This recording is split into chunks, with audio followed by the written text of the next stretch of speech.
उसके ऊपर से जो आपका टैक्स सिस्टम है और प्लस टैक्स सिस्टम में जो एडवाइस आप देते हैं, जो आप इंटरनेशनल एक्सपोजर रखते हैं उसके मुताबिक, और आम बंदे की इनकम बढ़ाने के मुतालिक आप क्या कह सकते हैं?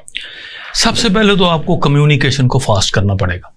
आप देखें टैक्स किधर से आ रहा है, मेजर इंडस्ट्री किधर है, उन एरियाज पे आप जाएं, आप मार्केट आप शालमी चले जाएं या कराची चले जाएं या कहीं भी जो कंजस्टिव एरियाज हैं, वहां पे आप कम्युनिकेशन देखें कि आपकी वो ट्रांसपोर्टेशन कम्युनिकेशन, तो भाई पैसे तो आप उधर से कमा रहे हो, रहे आप गुलबर्ग में रहे हो, रहे आप DHA में रहे हो, मतलब 80% 95% आपकी इनकम आ रही है कच्ची बादियों से, जिसको आप कहते हो छोटी उसकी तरफ, हाँ उन एरिया से आ रहे हो आप लोग, वहां पे आपकी कम्युनिकेशन डल है और आप कहते हो कि आपकी जो है ना इनकम इंक्रीज कैसे हो।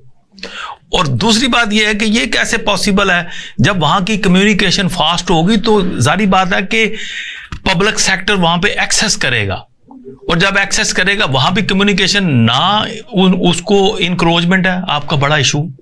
और इसमें दो बातें आपने की, जो कम्युनिकेशन और ट्रांसपोर्टेशन इश्यूज हैं, देखें चाइना ने कैसे तरक्की की, SEZs बनाए, ट्रेड फ्री जोन बनाए और मार्केट्स बनाई। हमारी जो एग्जिस्टिंग मार्केट हम उसको डेवलप नहीं कर पा रहे। सो आपने जो पॉइंट रेज किया कि एग्जिस्टिंग मार्केट में कम्युनिकेशन और ट्रांसपोर्टेशन इतने हर्डल्स हैं कि जो बिजनेस होना चाहिए उसका क्वांटम कम हो जाता है।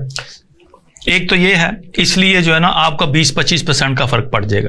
और जब आपकी अपनी वहां पे पब्लिक की एक्सेस नहीं है तो फिर गवर्नमेंट सेक्टर की कैसे होगी। इसलिए आप उनसे पूरा टैक्स उस वक्त तक वसूल नहीं कर सकते जब तक वो आपको ओपनली नजर ना आए ये कर क्या रहे हैं।